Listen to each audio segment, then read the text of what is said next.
आज के मज़ेदार कहानी का नाम है मछलियों की बारिश। बहुत ही मज़ेदार कहानी। विजयनगर गांव में हरीश नाम का एक बहुत ही अच्छा किसान रहता था। हरीश को गोलू नाम का बेटा था। गोलू घर की छोटी छोटी बातें बाहर वालों को बताता था। अरे गोलू, मैंने तुमको कितनी बार बोला है घर की छोटी छोटी बातें बाहर वालों को मत बताओ। इसकी वजह से हमारा बहुत नुकसान होता है गोलू। बापू, मैं आज के बाद कोई भी बात बाहर वाले लोगों को नहीं बताता हूँ। मैं आपको वादा करता हूँ। एक दिन किसान अपने खेत से घर को वापस लौट रहा था। तभी उसको जंगल में एक बहुत ही सुंदर गमला देखा। अरे अरे, ये तो बहुत ही ज्यादा सुंदर गमला है। पता नहीं किसने इधर रखा है। अभी मैं इसको बेच के 2 से 3 हजार रुपए कमाऊंगा। अरे बापू, ये कितना सुंदर गमला है। आपने कहाँ से लाया है बापू? मुझे दे दो ना। बेटा गोलू, ये मुझे जंगल में मिला है। हम इसको बेच के बहुत सारा पैसा कमाएंगे, लेकिन ये बात गांव में किसी को पता नहीं होनी चाहिए, समझे? अगले दिन उस गांव का साहूकार आके हरीश से बोला, हरीश, जो गमला तुमको कल मिला है वो मुझे दे दो, वरना इस गांव से तुमको मैं निकाल दूंगा। अरे अरे मालिक, मुझे तो कोई गमला नहीं मिला। आपको किसने बोला कि मुझे गमला मिला है? तुम्हारा ये नाटक बंद कर दो हरीश। तुम्हारे बेटे ने मुझे सब कुछ बता दिया है। वो गमला चुपचाप मुझे दे दो। बेचारा अब कर भी क्या सकता था। उसने वह गमला उस साहूकार को दे दिया। कुछ दिनों के बाद वो वापस अपने खेत में जा रहा था। उसके खेत में एक बहुत ही बड़ा पीपल का पेड़ था।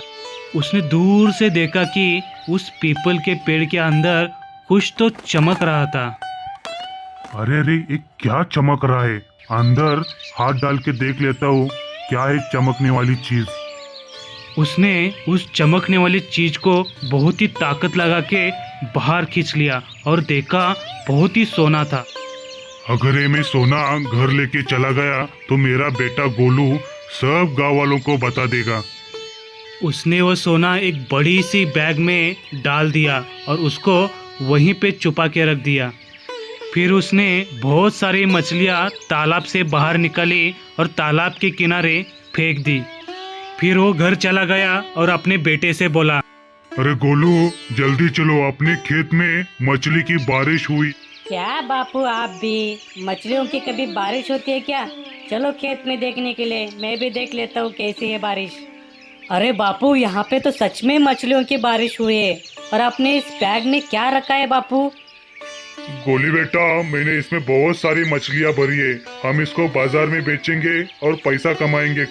ये बैग बहुत ही वजनदार है, इसलिए मैंने तुम्हारी मदद के लिए तुम्हें बुलाए। चलो घर चलते लेके। फिर वो बैग दोनों घर लेके आए और गोली सो गया। अभी गोली सोया है, मैं इसको छिपा के रखता हूँ। अगले दिन साहूकार वापस से घर आया और बोला, हरीश, तुमको जो मछलियों से भरी हुई बैग मिली है वो मुझे दे दो। तुम्हारे बेटे ने मुझे सब कुछ बता दिया है। अरे अरे मालिक, ऐसा कुछ नहीं हुआ है। मेरा बेटा सुबह उठते ही मछलियों के बारिश की बात कर रहा था। मुझे लगता है उसने कोई बुरा सपना देखा है। आप भी भूल जाइए मालिक।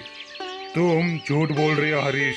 अभी क्या अभी तुम्हारे खेत में चलो, मुझे भी देखना है मछलियों की बारिश कैसे होती है। चलो जल्दी। फिर वो दोनों तुरंत ही उस खेत के लिए निकल गए। देखिए मालिक, यहाँ पे तो कुछ भी नहीं है। यहाँ पे सब खाली खाली है। मैंने बोला था ना, मेरे बेटे ने सपना देखा है। हाँ हाँ ठीक है, लगता है तुम्हारे छोटे बेटे ने कोई सपना देखा है।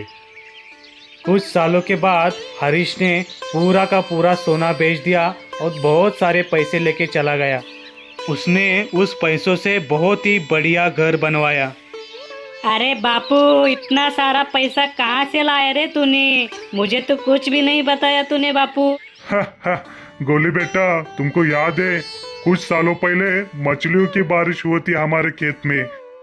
इस तरह उस चतुर किसान ने बहुत ही दिमाग से खेल खेला और अमीर बन गया।